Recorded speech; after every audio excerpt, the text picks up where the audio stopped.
पिलामाने उत्कर्ष नवम श्रेणी एथिरे एसएलपी आउ दिवस 2 और 3 स्टूडेंट हैंडबुक पृष्ठ संख्या 65 रु 71 आमे पढ़िबा।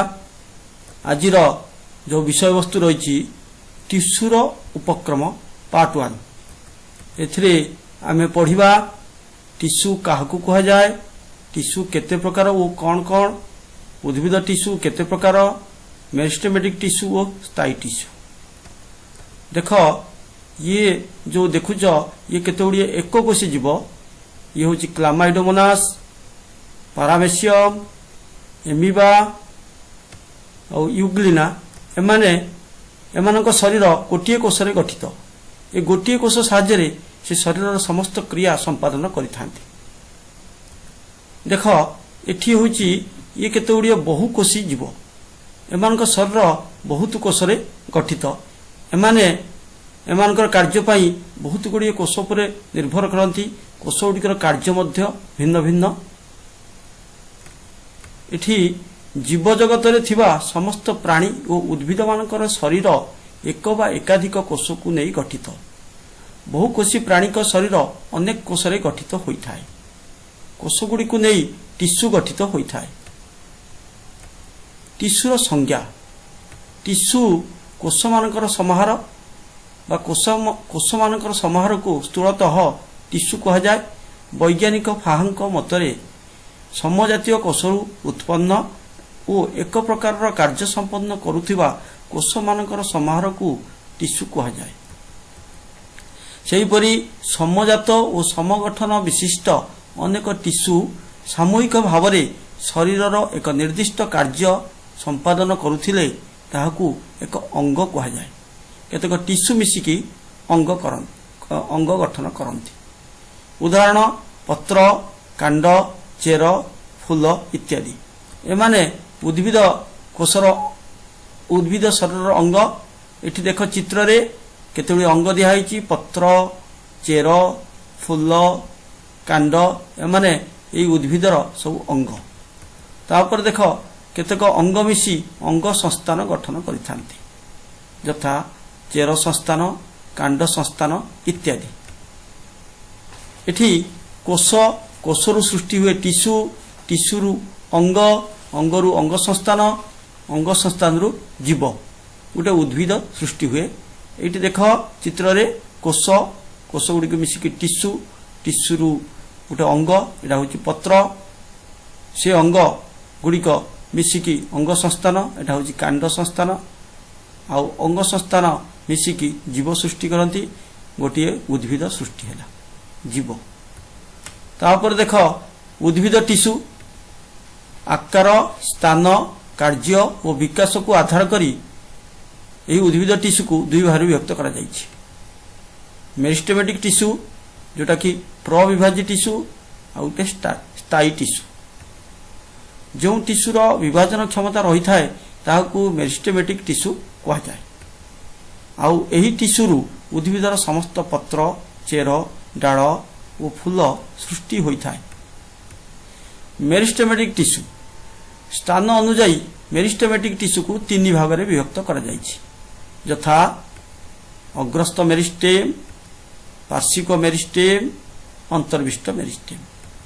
ये देख तार गोटे चित्र सभा उपर को अच्छी अग्रस्थ मेरिस्टेम आउ अंतर्विष्ट मेरिस्टेम आ तलुक अच्छी पार्श्विक मेरिस्टेम। मेरिस्टेमेटिक टिश्यू आउ गोटे चित्र देख एठी अग्रभाग, निम्न भाग और मध्य भाग देखाई। जो निम्न भाग जो चेर रे जो मेरिस्टेमेटिक टिश्यू अच्छी ताकू वर्धित आकार में देखा जायछि। एठारे कोष गुड़िक विभाजन करुछंती आउ न्यष्टि स्पष्ट बारी पड़ुछि। जे मेरिस्टेमेटिक टिश्यूर केतेक गुण, यह छोट जीवंत कोष समूह को नहीं गठित। एमानकर विभाजन क्षमता जीवन सारा रही थाए। कोष गुड़िक आयतकार और कोष भितर अंतकोशीय स्थान न थाए। कोष भित्ति पतला। कोष गुड़िक कोष जीवक भरी होई रही थाए और न्यष्टि सुस्पष्ट। कोष रे रसधानी छोट, अंतर्जीवकीय जालिका, माइटोकॉन्ड्रिया ଓ ଲବକା ଆଦି ଅଙ୍ଗିକା ପ୍ରାରମ୍ଭିକ ଅବସ୍ଥାରେ ଥାଏ। କୋଷଗୁଡ଼ିକର ବିପାଚନ ପ୍ରକ୍ରିୟା ଥାଏ। ତାପରେ ଦେଖ ସ୍ଥାୟୀ ଟିସ୍ୟୁ। ମେରିଷ୍ଟେମେଟିକ୍ ଟିସ୍ୟୁରୁ ସ୍ଥାୟୀ ଟିସ୍ୟୁ ସୃଷ୍ଟି ହୋଇଥାଏ। ଆକାର, ପ୍ରକାର, କାର୍ଯ୍ୟ ଅନୁସାରେ ସ୍ଥାୟୀ ଟିସ୍ୟୁକୁ ମୁଖ୍ୟତଃ ଦୁଇ ଭାଗରେ ବିଭକ୍ତ କରାଯାଇଛି। ଏକରେ ସରଳ ଟିସ୍ୟୁ, ଦୁଇରେ ଜଟିଳ ଟିସ୍ୟୁ। ଏଠି ଗୋଟେ ଚିତ୍ର ଦେଖ। ଏଠି ସରଳ ଟିସ୍ୟୁକୁ ଦେଖାଯାଇଛି। କୋଉଗୁଡ଼ାକ ସରଳ ଟିସ୍ୟୁ ଆଉ ଜଟିଳ ଟିସ୍ୟୁ ତୀର ଚିହ୍ନ ସାହାଯ୍ୟରେ। ସରଳ ଟିସ୍ୟୁ ଗୋଟିଏ ପ୍ରକାର କୋଷ ଦ୍ୱାରା ଗଠିତ ହୋଇଥିବା ଏହି ଟିସ୍ୟୁ କେବଳ ଗୋଟିଏ ପ୍ରକାର କାର୍ଯ୍ୟ କରିଥାଏ। ଏହା ତିନି ଭାଗରେ ବିଭକ୍ତ: ପାରେନକାଇମା, କୋଲେନକାଇମା ଆଉ ସ୍ଲେରେନକାଇମା। ଏହି ସରଳ ଟିସ୍ୟୁର ଚିତ୍ର ଦେଖ। ଏଇଟା ହେଉଛି ପାରେନକାଇମା। ଏହା ଉଦ୍ଭିଦର ତ୍ୱଚା, କର୍ଟେକ୍ସ, ପିଥ୍ ଓ ମିଜୋଫିଲ୍ରେ ଥାଏ। ଏହା କୋଲେନକାଇମାର ଚିତ୍ର। ଏହା ପତ୍ରର ଧାର, ଡେମ୍ଫ ଏବଂ କାଣ୍ଡର ଅଧିତ୍ୱଚାରେ ଥାଏ। ଏଇଟା ହେଉଛି ସ୍ଲେରେନକାଇମା। ଏହା ଆମର ନଳିତା, ଛଣପଟ, ମଞ୍ଜିର କଠିନ ଅଂଶରେ ଥାଏ। ତାପରେ ଦେଖ ଜଟିଳ ଟିସ୍ୟୁ। ଏଠାରେ ଏହା ବିଭିନ୍ନ ପ୍ରକାରର ସରଳ ଟିସ୍ୟୁକୁ ନେଇ ଗଠିତ ହୋଇଥାଏ। ଏଠାରେ ସମସ୍ତ କୋଷ ସଂଗଠିତ ହୋଇ ଗୋଟିଏ କାର୍ଯ୍ୟ ସମ୍ପାଦନ କରିଥାନ୍ତି। ଏହି ଟିସ୍ୟୁ ସାଧାରଣତଃ ଦୁଇ ପ୍ରକାର: ଏକରେ ଜାଇଲେମ୍, ଦୁଇରେ ଫ୍ଲୋଏମ୍। ଏଠି ଚିତ୍ର ଦିଆହେଇଛି ଜାଇଲେମ୍ ଓ ଫ୍ଲୋଏମ୍ର ଚିତ୍ର ଦେଖ। ତାପରେ ଦେଖ ଜଟିଳ ଟିସ୍ୟୁ। ଜଟିଳ ଟିସ୍ୟୁ ଯେଉଁଟା ଦେଖିଲ ସେଇ ଜାଇଲେମ୍ର ଅଂଶ, ଜାଇଲମ୍ ଭେସେଲ୍, ଯେଉଁଟାକି ତାର ମୁଖ୍ୟ ଅଂଶ। ଆଉ ଏପଟେ ଦେଖ କାଣ୍ଡର ପ୍ରସ୍ତଚ୍ଛେଦ। ସେଥିରେ ତୁମେ ଦେଖୁଛ ଗୋଟେ ରିଙ୍ଗ ଅଛି। ସେ ରିଙ୍ଗର ବାହାର ପାର୍ଶ୍ୱକୁ ହଳଦିଆ ରଙ୍ଗର ଯେଉଁଟା ଅଛି ସେଟା ଫ୍ଲୋଏମ୍, ଭିତର ପାର୍ଶ୍ୱକୁ ଯେଉଁଟା ଲାଲ ରଙ୍ଗ ସେଟା ହେଉଛି ଜାଇଲମ୍। ଉଭୟ ଜାଇଲମ୍ ଓ ଫ୍ଲୋଏମ୍ ଉଦ୍ଭିଦର ସମ୍ବାହୀ ଟିସ୍ୟୁ। ଜଟିଳ ଟିସ୍ୟୁ ସେହି ଜାଇଲମ୍ ଚାରୋଟି ତାର ଅଂଶ ଅଛି: ଟ୍ରାକିଡ୍, ଭେସେଲ୍, ଜାଇଲମ୍ ପାରେନକାଇମା, ଜାଇଲମ୍ ଫାଇବର, ସେଠି ସବୁ ମିଶିକି ଅଛି। ସେପଟରେ ଫ୍ଲୋଏମ୍ ଦେଖ, ତାର ଚାରୋଟି ଅଂଶ ଅଛି: sieve tube, companion cell, phloem parenchyma, phloem fibre. ଉଦ୍ଭିଦ ଟିସ୍ୟୁକୁ ଆମେ ବର୍ତ୍ତମାନ ବିଭାଗୀକରଣ କରିବା। ଉଦ୍ଭିଦ ଟିସ୍ୟୁ ଦୁଇ ଭାଗରେ ବିଭକ୍ତ। ଗୋଟିଏ ହେଉଛି ମେରିଷ୍ଟେମେଟିକ୍ ଟିସ୍ୟୁ, ସେଇଟା ପ୍ରବିଭାଜ୍ୟ ଟିସ୍ୟୁ। ତାର ବିଭାଜନ ହେଉଥାଏ, ସେଟା ବିଭାଜନଶୀଳ କୋଷ। ତାପରେ ସ୍ଥାୟୀ ଟିସ୍ୟୁ, ଯେଉଁଟାକି ପରିପକ୍ୱ କୋଷ। ଏଥିରେ ଏହି କୋଷଗୁଡ଼ିକ ବିଭାଜନ କ୍ଷମତା ହରାଇଥାନ୍ତି। ସେହି ସ୍ଥାୟୀ ଟିସ୍ୟୁ ପୁଣି ଦୁଇ ଭାଗରେ ବିଭକ୍ତ: ସରଳ ଓ ଜଟିଳ। ସମାନ ପ୍ରକାର କୋଷ ସମୂହ ସେଟା ସରଳ ଟିସ୍ୟୁ, ଏକାଧିକ ପ୍ରକାର କୋଷ ସମୂହ ଏହା ଜଟିଳ ଟିସ୍ୟୁ।